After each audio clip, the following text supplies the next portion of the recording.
کے حوالے سے سلسلہ وار احادیث نفیس ترین اور بہترین اور ہماری زندگی کو بدلنے کے لیے یہی حدیثیں اور یہ نورانی کلمات کافی ہیں۔ اگر کاش ان پر ہم عمل کرتے تو ہم ان تمام تر غلط فہمیوں سے، ان تمام تر غلط فہمیوں اور غلط تصورات سے اپنے آپ کو نکالنے میں کامیاب ہو جاتے کہ جن کی وجہ سے ہم ہمیشہ سے خسارے میں پڑے ہوئے ہیں۔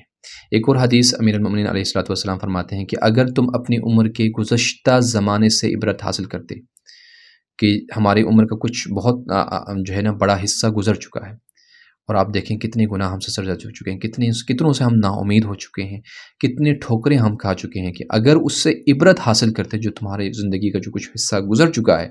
تو باقی زندگی کی ضرور حفاظت کرتے۔ تو کیا فرما رہے ہیں؟ یہ غرر الحکم میں آپ کی حدیث ہے، باقی زندگی کی تم ضرور حفاظت کرتے اور اس کے لیے تم ضرور پلاننگ کرتے ہیں کہ تم نے اس کے کس طرح سے گزارنا ہے۔ یہی وجہ ہے کہ ہم اس سے بھی نابلد ہیں، ناواقف ہے، جو گزر چکا اس کو ہم نے بھلا دیا، لیکن اللہ کے جو فرشتے یہاں پر جو موکلین ہیں کرامن کاتبین، وہ ہم سب کچھ لکھ رہے ہیں، اور خود اللہ بھی گواہ ہیں۔ اور اس سے پہلے بھی حدیث میں ویڈیو میں آپ دیکھ سکتے ہیں، نیچے لنکس آپ کو مل جائیں گے، اس سے پہلے ویڈیوز بہترین احادیث ہیں، ان سب کو آپ سننے کی کوشش کریں، آپ اپنی زندگی بدل سکتے ہیں ان احادیث کی روشنی میں،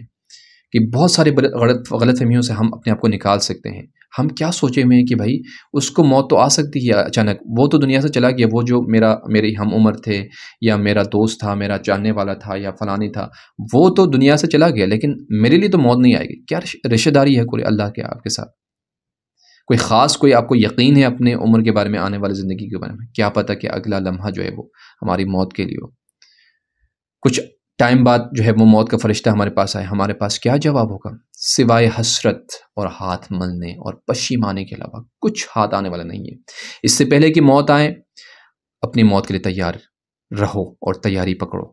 اللہ کی اطاعت کے ذریعے، رسول اللہ کی اطاعت کے ذریعے، اللہ کی رضا کے ذریعے، کس طرح سے جو کچھ اس نے بتایا ہے، جس طریقے سے زندگی کو بسر کرنے کے لیے کہا ہے، اسی حساب سے آپ اپنی زندگی گزارنے کی کوشش کریں، تاکہ آپ اللہ کی بارگاہ میں سرخرو ہو کر حاضر ہو سکو اور اپنی زندگی کو پرسکون طریقے سے آپ گزار سکو انشاءاللہ۔